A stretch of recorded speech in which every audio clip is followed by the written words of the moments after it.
Hi everyone, this is Irene. Welcome to Socorro Secrets. Today I'm going to share with you my lessons learned and my experience on doing my very first time of doing a 3-day water fasting. So before we get into it, show reel.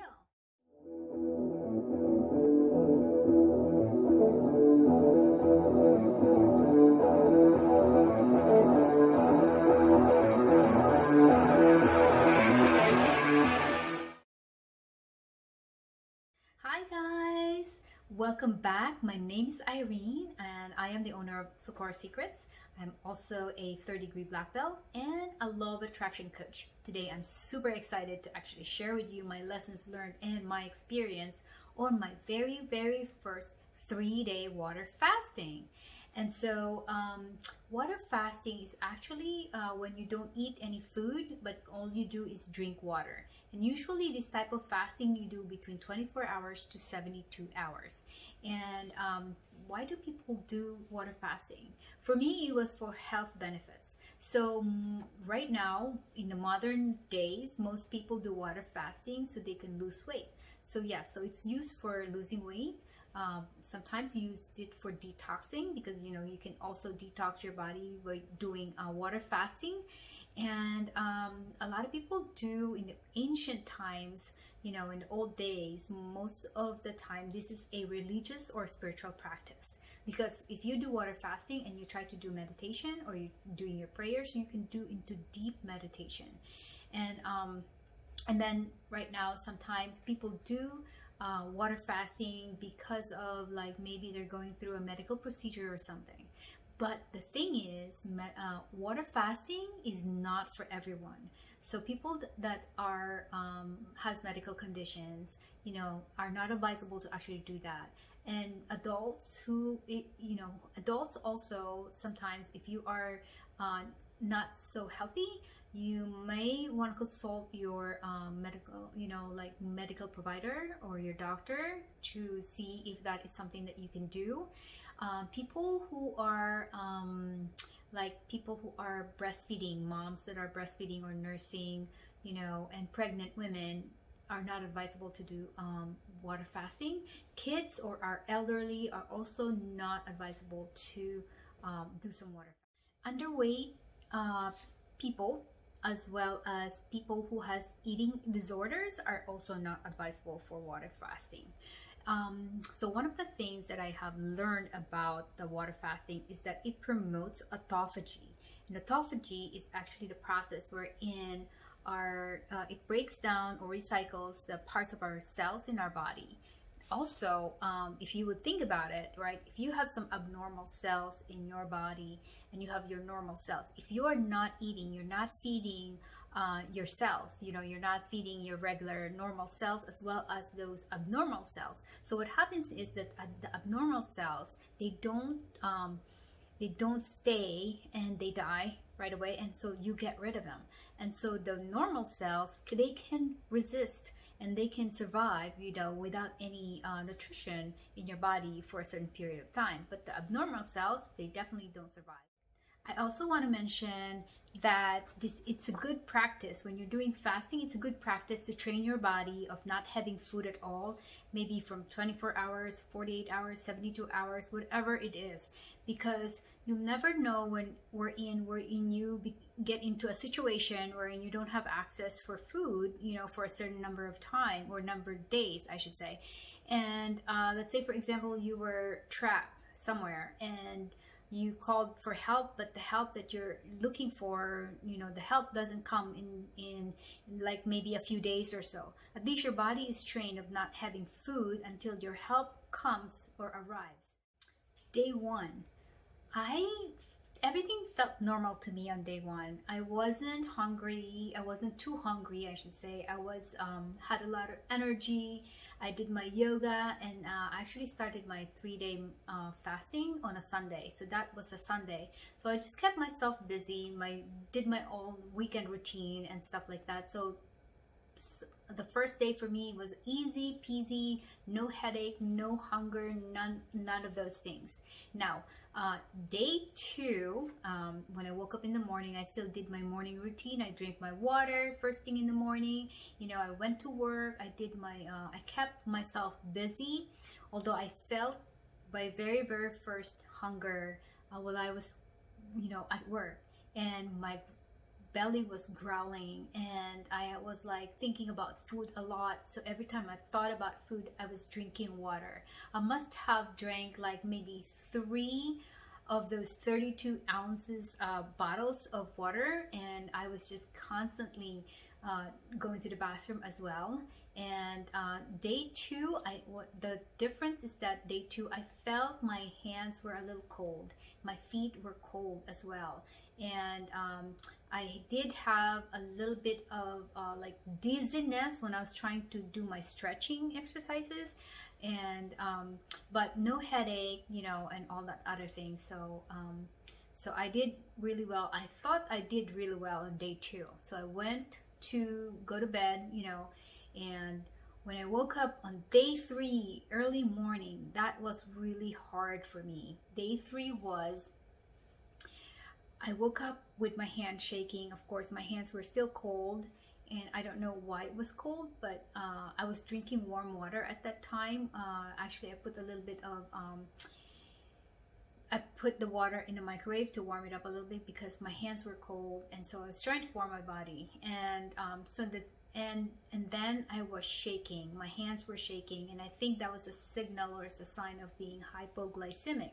And so I was shaking, and I felt weakness. I felt so weak at that point, and then so I decided that I will have to have a piece of bread, and so I ate a piece of bread just to, you know, because that really scared me of having weakness, feeling weakness, and I had to go to work. You know, I had to wait a little bit until the piece of bread kind of digest a little bit and get into my bloodstream, because I was thinking that I was very low in sugar because I didn't have anything to eat. So I went to work. Oh God, day three, I was still like, you know, I took my vitamins, my calcium, and because I didn't want to not have enough nutrition in my body, and but I did number two, a lot of number two on day three. So I got rid, considering I didn't eat for 2 days prior to that day three, and it's just the amount of, you know, stuff that I got rid of in my belly and my stomach and everything else. It was just a relief. And so I was looking forward to eating the, you know, at the end of that day, towards the end of that day. And I was like thinking, I was still hungry, and I was still drinking warm water because I was still cold a little bit. But I didn't have any dizziness or anything except that morning of the third day. But after eating a piece of bread, I was fine. So, my lessons learned, here are my lessons learned. So I was hoping that if you guys are thinking about it, listen to my lessons learned really well, because this will help you.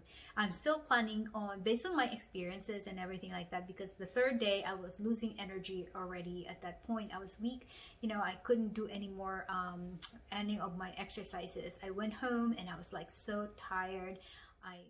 So my number one lessons learned for me is that I should have prep my body, meaning that I should have done a 24-hour water fasting rather than jumped into a 3-day right away, because my body was not used to not having food for a whole 3 days. So now I know that I will have to do a 24-hour before going to 3-day, 72-hour water fasting.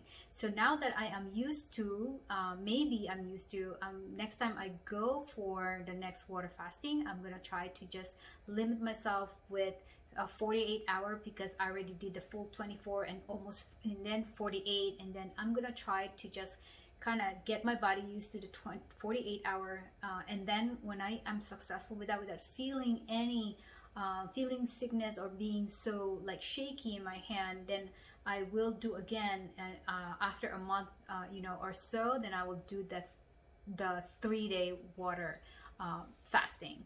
So number 2 lesson learned for me is I should have planned it.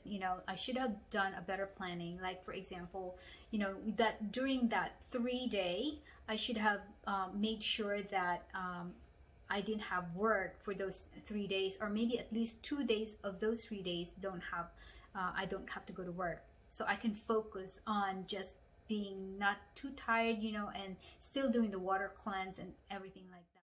So sometimes when you are fasting, water fasting, or whatever type of fasting you're doing, your immune system may go down, during those fasting periods. So you want to make sure that you are not around sick people, so you will not get sick as well. So that's one of the things that I actually learned, because on my 3rd day, when I felt like I was really weak, and I work at the hospital, so I went in, and then towards the end of the day, I felt like I was catching a cold already. So, but I was able to kind of prevent it by just taking my vitamins.